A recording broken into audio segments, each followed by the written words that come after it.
Yan po ang aming 4 years in the making. So, shout out sa Al-Ansari, Orient, at Joy Alocas. So, yan. Exchange.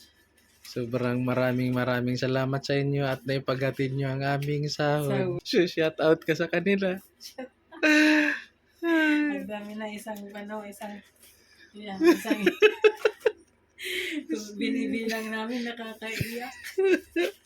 Ang sakit isipin bilang isang OFW.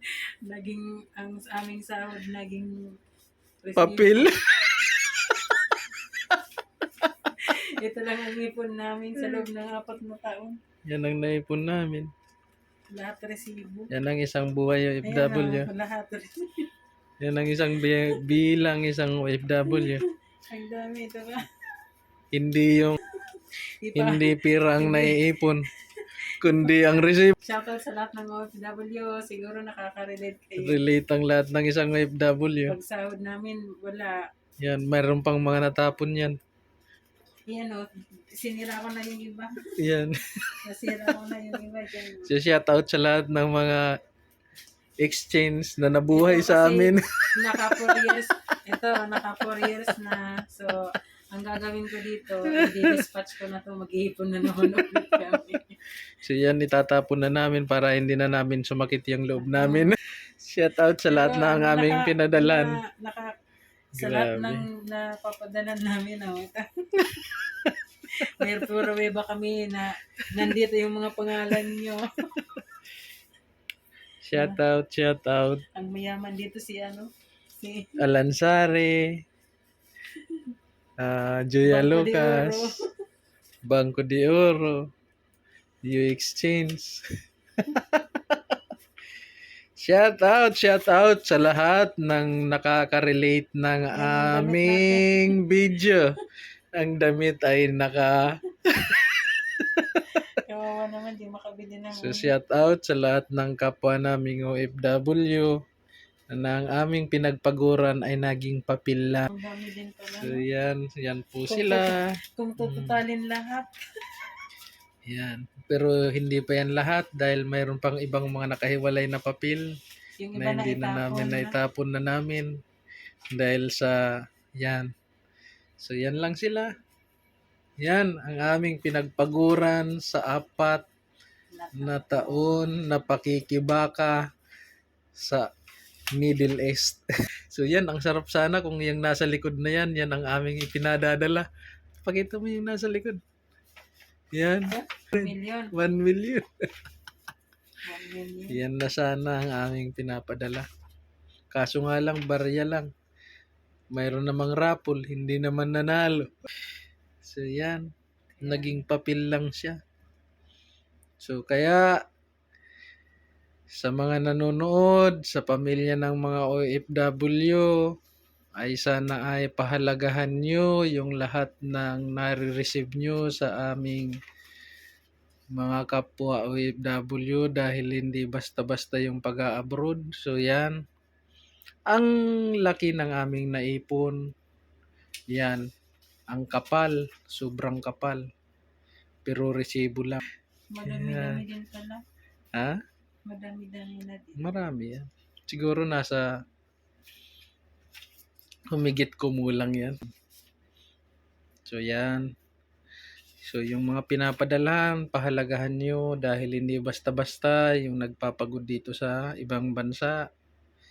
Yan. Pero masaya na kami dyan kahit resibo lang.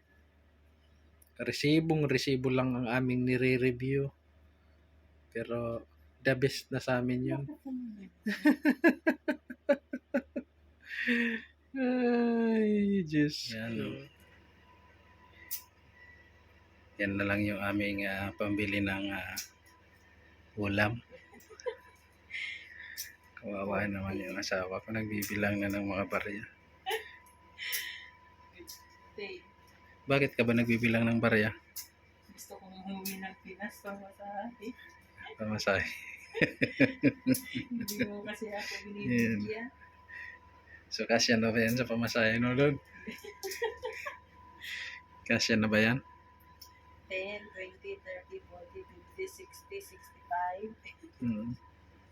70, 70. 75, 80, 80. 90, 90. 90, 90 na yan. na. Lahat. 90 kulang pa. Magkano pa ang kulang? Magkano ba pamasahe ngayon? 3,000. Galing to sa Papa Malimos. Namalimos ako sa labas ng So, gate. yan lang. Pambili namin. Hindi, binta ko to ng money. Nagbenta ako ng money. Mga ipon. Yan, ipon. Magkano na ba? 90. Yun na ba? 100. Okay na yun, 100. Naipon ko. Kanina 90. Ngayon, naging 100 na. Ilan na ba? 100. Sige nga. 10, 20, 30, 40, 50, 60, 70, 80, 90, 100. So makabili ka na ng ticket. Ang So yan, kawawa naman na yun. Nasisira na ang ulo yung asawa ko. Hindi kami makauwi-uwi dahil sa walang pamasahe. Yan.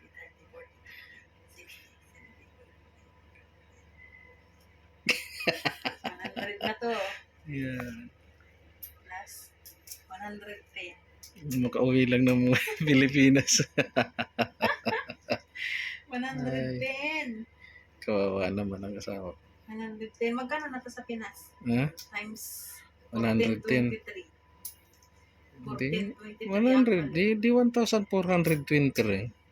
Palakihin mo lang naman yun. 1,400. 20? Palakihin mo lang yun dahil 100 yun. Ayan. Yan na po yung naipon ko. Kulang pa. So, may mag-i-sponsor naman po dyan. Sponsoran nyo na yung asawa ko. At uwi lang ng Pilipinas. Bye-bye!